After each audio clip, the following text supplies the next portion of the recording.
Hello and welcome to day 13 of the 30-day 30 tutorial challenge. Today's topic is sound design.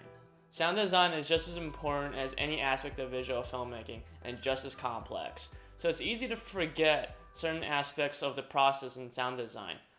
This is why I'm making an... What are you doing? Do you have anything better to do?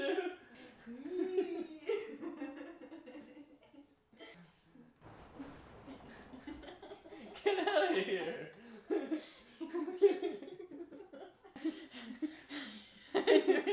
It's very important. Sound design. It's very important because without sound design, you have nothing but silence.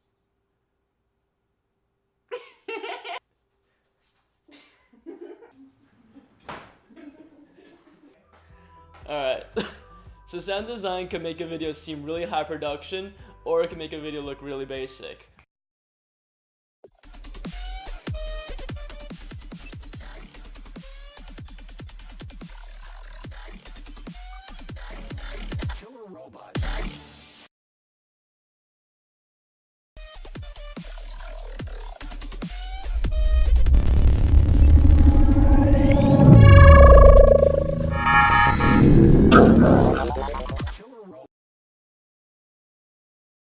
When you're getting started with sound design, it's really important to think about what your goals are. What kind of video are you trying to make? What kind of style is it? And what are you trying to portray? Let's say you're making a travel video and you want to portray authentic culture. Then perhaps you don't want to make a video with crazy sound effects with whooshes and risers and all sorts of crazy sounds.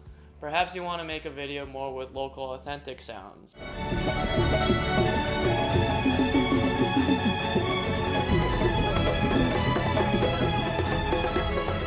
And with sounds that are truer to context and music that's probably more appropriate.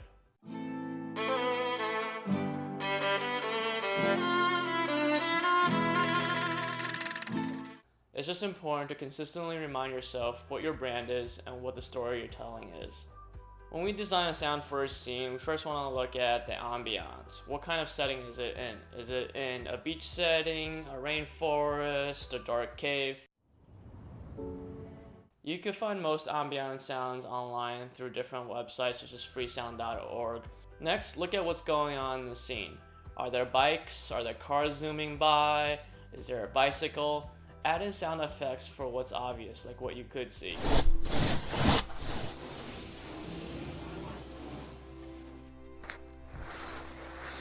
And then, get a little creative and brainstorm about all the sounds that could be in the scene that's not seen by the camera.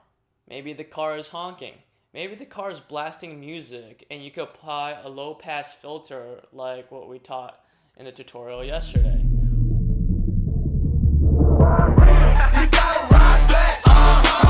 There's a lot of room for creativity, and to get even more creative, think about what the viewer is going through. What kind of emotions do you want the viewer to feel? Is there a lot of tension? Is there hope? Is there desire?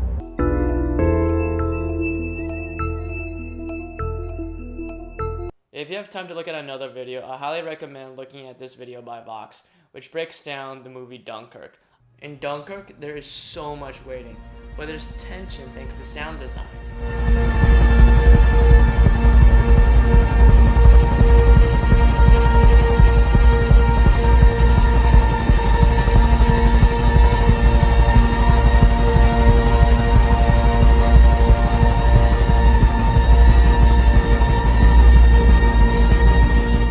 If there wasn't sound design, the movie would be pretty damn boring.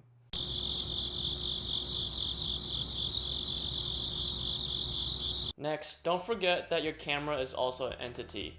Keep in mind that any camera movement also could have a sound effect that might accompany it. As a camera moves past something, there could be a sound.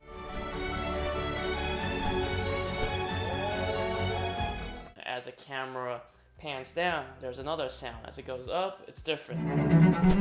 There's a hyperlapse, there's a very calming ticking sound that goes with it.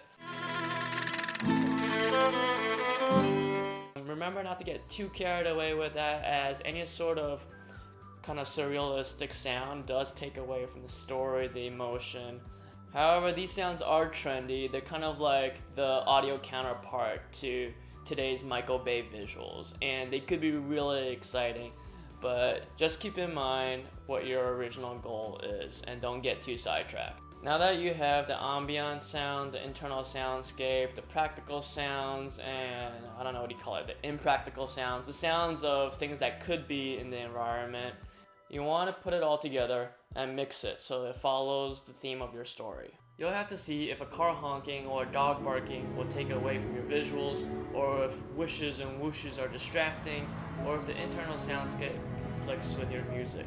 Finally, just like video editing, there's a lot of fine tuning. Sound effects could always be done better. And some of the ways that you can polish things up is to fade in and fade out every sound effect, and also adjust the reverb to your sounds. Does the sound happen in a small room or in the great outdoors? A clap in the side could sound completely different than a clap outside. Don't repeat the same sounds. Even though it might not seem obvious, subconsciously it could be really discomforting. What you could do is adjust the speed of the sound, and that would change the pitch.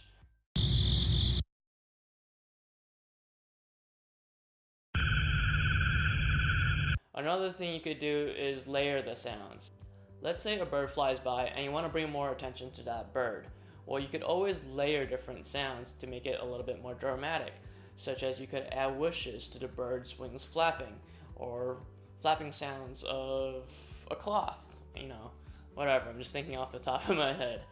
Another cool example is in Jurassic Park when you hear the velociraptor. That sound is actually layered between a dolphin and a walrus. Get really creative with layering. Use it to accentuate different sounds or to add more depth to your soundscapes. Add risers, hums, oscillators. There are so many tools. Try it out and see what fits. Anyways, that about wraps it up. That's a lot I just covered. So don't forget about sound, but also don't get too carried away with it. Always remember what your brand is and what your story is. And good luck, and I'll see you guys tomorrow for another tutorial.